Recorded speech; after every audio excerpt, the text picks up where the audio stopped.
धाराशिव जिल्ह्यातील परंडा आणि वाशी तालुक्यातील हजारो शेतकरी सॅटेलाइट पाहणीतील त्रुटींमुळे पीक विमा नुकसान भरपाईपासून वंचित आहेत। हा मुद्दा आमदार तानाजी सावंत यांनी मुख्यमंत्री देवेंद्र फडणवीस यांच्या पुढे मांडला। 7 महसूल मंडळातील शेतकऱ्यांना प्रत्यक्ष पंचनाम्याच्या आधारे तातडीने पीक विम्याचा लाभ देण्याची मागणी त्यांनी केली आहे। राज्य शासनाच्या पुण्यश्लोक अहिल्यादेवी होळकर शेतकरी कर्जमुक्ती योजना 2026 अंतर्गत छत्रपती संभाजीनगर जिल्ह्यातील 1,05,128 शेतकरी कर्जमाफीसाठी पात्र ठरले। मात्र आतापर्यंत केवळ 14,769 शेतकऱ्यांनी ई-केवायसी पूर्ण केली आहे। 90,359 शेतकऱ्यांचे आधार प्रमाणीकरण अद्याप बाकी आहे। मराठवाड्यातील प्रमुख घाटी रुग्णालयासह 4 शासकीय आरोग्य संस्थांमध्ये डॉक्टरांची मोठी कमतरता समोर आली आहे। 885 मंजूर पदांपैकी केवळ 379 डॉक्टर कार्यरत आहेत। 206 पदं रिक्त आहेत। त्यामुळे रुग्णसेवा आणि वैद्यकीय शिक्षणावर अतिरिक्त ताण निर्माण झाला असून रिक्त पदं तातडीने भरण्याची मागणी होतीये।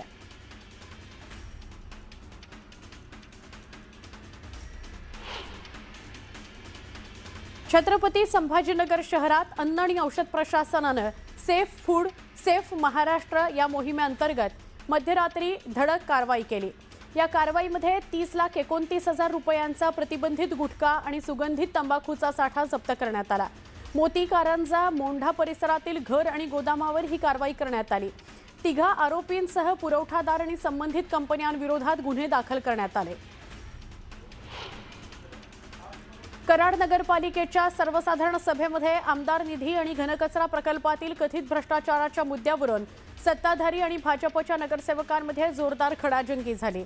घनकचरा प्रकल्पातील बोगस बिलांचा आरोप करत भाजप नगरसेवकांनी सभागृहामध्ये पोस्टर झळकवले आणि निषेध व्यक्त केला। त्यामुळे काही काळ सभागृहामध्ये गोंधळाचं वातावरण निर्माण झालं होतं। रायगड जिल्ह्यातील शेमडी गावाजवळ कारनं दुचाकीला समोरून धडक दिली। पुण्यातील 3 युवक जखमी झाले।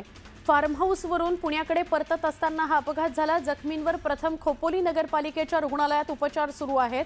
पुढील उपचाराकरता त्यांना पुण्यात हलवण्यात आले। नसरापूर अत्याचार प्रकरणातील आरोपीला कोणत्याही परिस्थितीत जामीन मिळू नये तसंच पीडित कुटुंबावर कोणताही दबाव येऊ नये अशी मागणी राष्ट्रवादी काँग्रेस शरदचंद्र पवार पक्षाचे आमदार रोहित पवार यांनी केली। यावेळी त्यांनी शक्ती कायदा तातडीने लागू करण्याची मागणी करत पक्ष कोणत्याही परिस्थितीत एनडीए सोबत जाणार नसल्याचा पुनरुच्चार केला। बंगालच्या उपसागरामध्ये तयार झालेला कमी दाबाचा पट्टा पुढच्या 48 तासात मध्य प्रदेश आणि विदर्भाच्या दिशेने पुढे सरकतोय। त्यामुळे महाराष्ट्रातील अनेक भागात विशेषतः विदर्भात वादळी वाऱ्यासह अत्यंत मुसळधार पावसाची शक्यता आहे। मुंबई पाकिस्तानकडून गुजरात आसपासच्या परिसराकडे वाहून येणाऱ्या कोरड्या वाऱ्यांमुळे मुंबई आणि लगतच्या परिसरामध्ये पावसाचा जोर कमी आहे। सध्या पावसाने काही प्रमाणामध्ये विश्रांती घेतली आहे तरी हलका ते मध्यम स्वरूपाचा पाऊस सुरूच राहील असं हवामान अभ्यासकांचं म्हणणं आहे। राज्यात मान्सून सक्रिय असला तरी जिल्हानिहाय पावसाच्या प्रमाणामध्ये मोठी तफावत बघायला मिळते। 28 जुलै 2026च्या आकडेवारीनुसार गेल्या 24 तासात रायगड जिल्ह्यामध्ये सर्वाधिक 64 मिलीमीटर पावसाची नोंद झाली तर मुंबई उपनगरामध्ये केवळ 7.80 मिलीमीटर पाऊस झाला। हंगामातील एकूण पर्जन्यमानातही रायगड आघाडीवर आहे। कोकणातील जिल्ह्यांमध्ये हे सगळ्यात कमी पर्जन्यमान आहे। सरासरीच्या तुलनेमध्ये तिथे केवळ 45.61% पाऊस झाल्याची नोंद आहे। वांद्रे वर्सोवा सागरी सेतूला वांद्रे किल्ला इथं जोडणाऱ्या 3.55 किलोमीटर लांबीच्या अतिरिक्त जोड रस्त्याच्या 1,722 कोटींच्या खर्चाला राज्य सरकारनं मंजुरी दिली। हा शासन आदेश जाहीर केलाय। त्यामुळे राज्य रस्ते विकास महामंडळातर्फे उभारण्यात येणाऱ्या या मार्गामुळे आता पाली हिल बँडस्टँड आणि वांद्रे पश्चिम परिसरामध्ये वरळी आणि वर्सोवाकडून येणाऱ्या वाहनांना थेट पोहोचणं शक्य होणार आहे। तसंच या भागातील वाहतूक कोंडी कमी होण्यास मदत होणार आहे।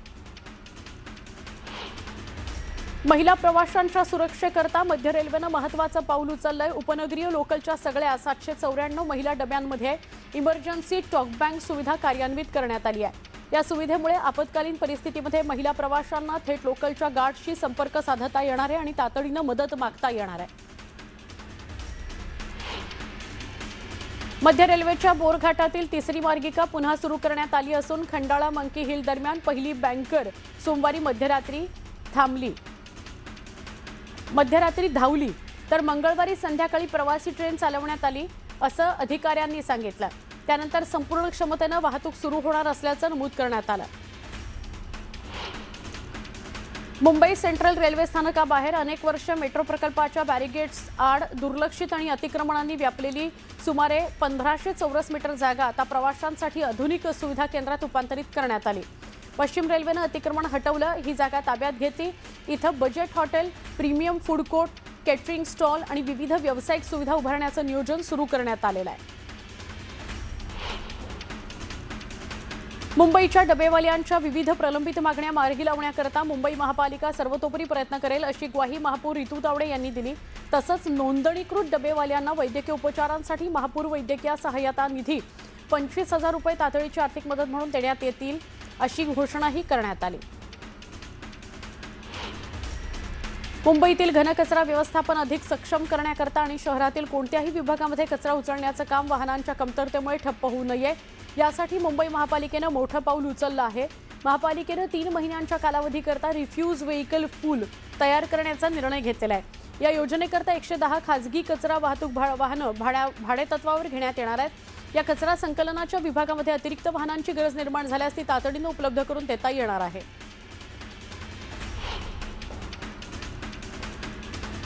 पूर्व मुक्त मार्गाला मुंबई कोस्टल रोडशी जोडणारा ऑरेंज गेट ते मरीन ड्राईव्ह भुयारी मार्ग याच्या कामाला गती मिळालेली आहे। सद्यस्थितीमध्ये या प्रकल्पातील 650 मीटर बोगद्याचं खोदकाम पूर्ण झालेलं आहे। या प्रकल्पामुळे दक्षिण मुंबईतील वाहतूक कोंडी कमी करणं आणि नवी मुंबई आंतरराष्ट्रीय विमानतळाचा प्रवास अधिक सुलभ होण्यास मदत होणार आहे।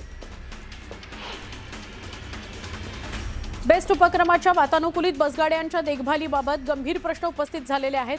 गळकीट छप्र, व्यवस्थित बंद न होणारे दरवाजे आणि इतर तांत्रिक बिघाडांमुळे प्रवाशांना मोठा त्रास सहन करावा लागतोय। बेस्ट समितीच्या सदस्यांनी ही गोष्ट निदर्शनास आणून दिली।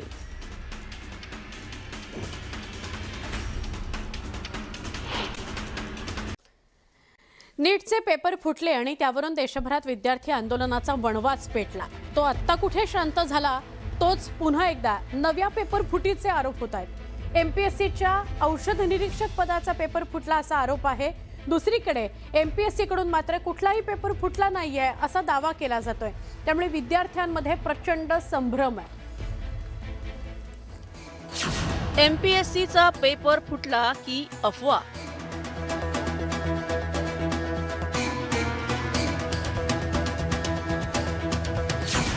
औषध निरीक्षक पदाच्या पेपरवरून आरोप।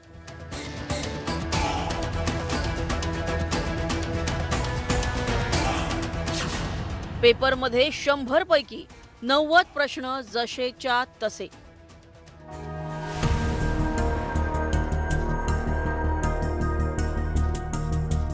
नीटच्या पेपर फुटीवरून देशभरात आंदोलनाचा वणवा पेटला।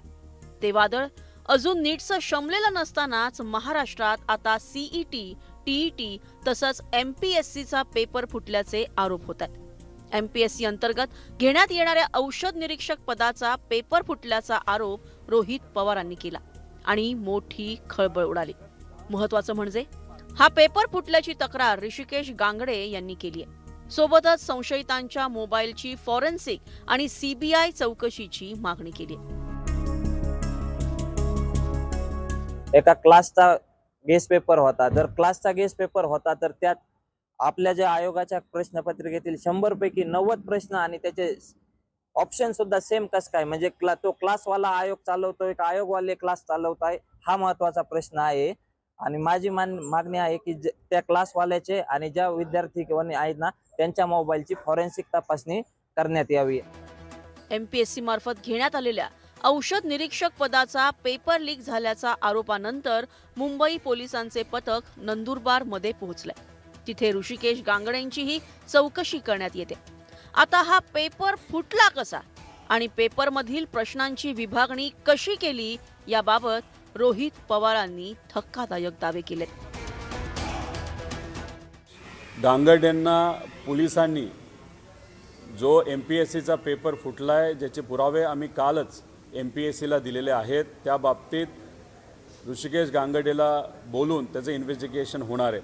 पण दुर्दैव असं त्याला आत्तापर्यंत नुसतं बसून ठेवलेलं आहे. त्याच्याबरोबर अजूनपर्यंत चर्चा जर झाली नसेल तर ते योग्य नाही. आणि आम्ही ऋषिकेशला पण सांगितलेलं आहे, तुझ्यावर जर दबाव आणला गेला, तुला दडपशाही जर त्या ठिकाणी केली तर आम्ही सर्वजण आणि महाराष्ट्रातील लाखो MPSCचे विद्यार्थी तुझ्याबरोबर आहेत. त्यामुळे अजिबात त्या बाबतीत तू घाबरू नको. म्हणजे आता समजा MPSCचा जो पेपर जो ड्रग्ज इन्स्पेक्टरचा दिला गेला होता त्यात 100 प्रश्न होते आणि जो प्रायव्हेट एक क्लास आहे नंदुरबारचा, आता तो अनरिचेबल झाला असं आम्हाला कळालं. तर त्या व्यक्तीकडनं तो जे काही प्रश्नपत्रिका 2 दिवस आधी आली होती ती अशी जनरल होती, त्यात 90% मॅच होतात. म्हणजे पेपर आधीच फुटला, फक्त तो कव्हरअप करण्यासाठी त्यांनी 10% प्रश्न वेगळे टाकले. MPSCचा पेपर फुटल्याचा मुद्दा रोहित पवारांनी लावून धरल्यानंतर आता विरोधकांनी याबाबत सरकारला घेरायला सुरुवात केली आहे. राज्याच्या फडणवीस सरकारची ही जबाबदारी आहे. MPSCच्या परीक्षेमध्ये ज्या पद्धतीनं जो पेपर एका निरीक्षक पदाच्या याच्यामधला जो पेपर होता तो व्हॉट्सअपवर त्याला पेपर फोडण्यात आला आणि त्या पद्धतीची एक तक्रार झालेली आहे. त्या ज्या 2 मुलांनी तक्रार केली त्या तक्रारकर्त्यांवर आता सरकारने दबाव आणण्याचं काम सुरू केलेलं आहे. विरोधकांनी MPSCच्या पेपर फुटीचा आरोप करत सरकारवर प्रश्नांची सरबत्ती केलेली असताना सत्ताधारी मात्र विरोधकांचा हा बनाव असल्याचं सांगतायत. आता माझी माहिती तर असे कुठले पेपर फुटल्याची नाही. त्यांच्या MPSCचं सेंटर वेगळं असेल तर मला कल्पना नाही, परंतु माझ्या माहितीप्रमाणे असा कुठलाही पेपर फुटलेला नाही. एकीकडे MPSCच्या पेपर फुटीच्या मुद्द्यावरून राजकारण तापलेलं असतानाच MPSCने मात्र पेपर फुटला नसल्याचा दावा केलाय. तक्रारदाराचं नाव गौरव पाटील उर्फ लोकेश पाटील आहे आणि जो उमेदवार आहे ज्यांनी ही व्हायरल केली त्याचं नाव गांगुर्डे म्हणून आहे. त्या गांगुर्डेंनी पण आज एक सकाळी इन्स्टावर रिलीज केली. त्यांनी सांगितले की माझ्या तक्रारीवर मी कायम आहे.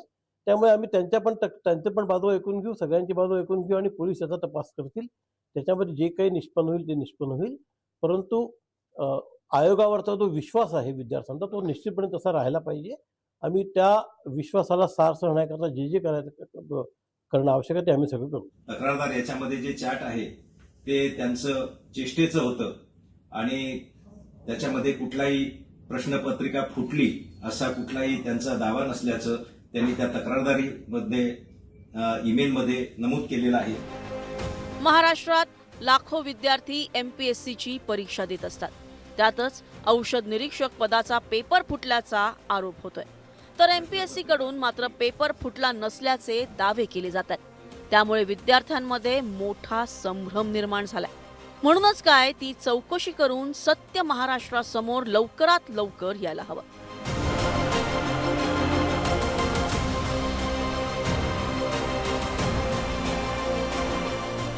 Bureau report, news 18 Marathi.